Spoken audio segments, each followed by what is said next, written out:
Bien, nous allons essayer maintenant de trouver le diagramme des vitesses, par exemple, de la palette jaune dans sa rainure.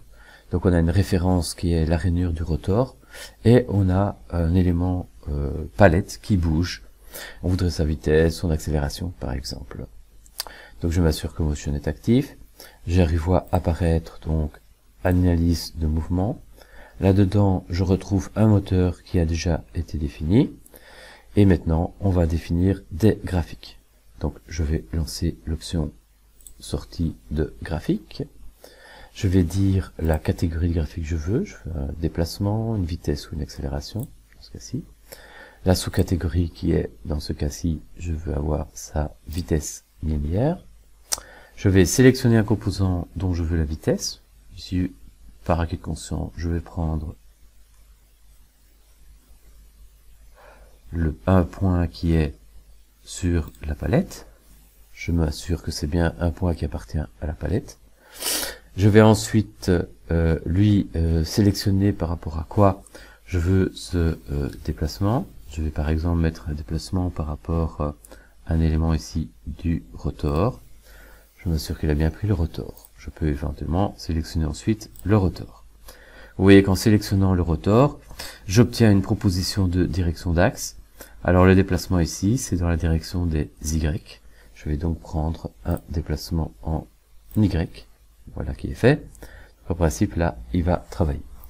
Ici, je n'ai pas encore vraiment de graphe, donc je vais créer un nouveau graphe et je vais pouvoir lancer la simulation.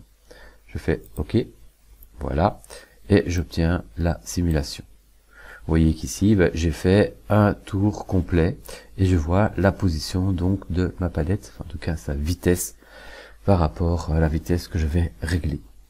Si je veux demander une accélération, je retourne dans le diagramme, je vais sélectionner vitesse accélération, la catégorie accélération, je vais de nouveau désigner un composant. Alors ici, on va faire en sorte quand même que ce soit de nouveau la palette. Donc on va mettre de nouveau le même point par acquis de conscience, toujours par rapport à la même chose, par rapport donc à un élément du rotor, sélectionner le rotor et toute la partie tournante en fait. Je vois que c'est toujours Y, donc je vais demander de le faire par rapport à la composante de nouveau Y, c'est tout à fait logique. Je peux créer un nouveau graphe, ou je peux, donc j'aurai deux graphes à part, ou je peux ajouter un graphe existant. Pour information, le premier graphe que j'ai fait, il est dans les résultats qui est ici. Voilà le premier graphe que j'ai fait. Je vais donc, par exemple, l'ajouter dans le graphe existant. Et à ce moment-là, je dois désigner le graphe, évidemment, dans lequel je vais ajouter le calcul. Et je fais OK. Et ainsi, vous obtenez l'évolution de l'accélération de cette même palette, et effectivement il y a un déphasage à ce niveau-là. Alors maintenant, si nous voulons exporter les résultats, il suffit d'aller dans l'arborescence ici sur le graphe qui nous intéresse, qui contient les deux en fait. On va ici pouvoir exporter vers un tableur. Donc je lance la fonction exporter vers un tableur et il va sortir un résultat dans un fichier Excel. Donc il a trouvé un fichier Excel parce qu'il a trouvé une fonction Excel. Et donc si je vais voir dans le fichier Excel, voilà donc le graphe qui a été exporté. Et j'ai ensuite dans une feuille en plus qui me donne les valeurs, les résultats pour chacune des images de la vitesse et de l'accélération. Alors ici comme j'ai fait un tour complet et qu'il est apparemment à un réglage de 126 images. On a travaillé pendant 5 secondes. Et donc, on est plus ou moins à 24 images par seconde. C'est le paramètre par défaut. Plus, évidemment, on met d'images et plus on sera précis dans les valeurs et donc précis dans le graphe. Alors, je vois ici qu'il y a quand même un petit souci.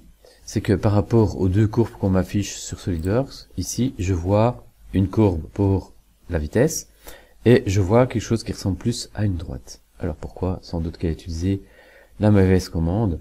Et donc, il faut essayer de modifier le diagramme. On va faire plutôt un graphique combiné. Et on va demander un axe secondaire pour l'accélération. Je vais garder une autre option courbe pour l'autre. Voilà. Et voilà, donc là c'est un petit peu plus logique. On a donc phasé les axes en fonction de leur amplitude du paramètre qu'on étudie. Et si je fais OK, j'ai quelque chose d'un peu plus cohérent. Bien. N'oubliez quand même pas de préciser dans le rapport que vous avez fait le test pour une certaine vitesse de tour par minute. Donc là ici j'ai fait 5 secondes et donc j'ai réglé ma vitesse de rotation de manière à ce que un tour complet se fasse. D'ailleurs la meilleure preuve c'est qu'on arrive plus ou moins ici aux mêmes vitesses entre le début de l'analyse et le fin de l'analyse. Donc forcément je pourrais rejoindre aussi ce bout de courbe là d'accélération à ce bout de courbe là, puisqu'on sait que les choses se répètent au bout d'un tour. Voilà, bon travail.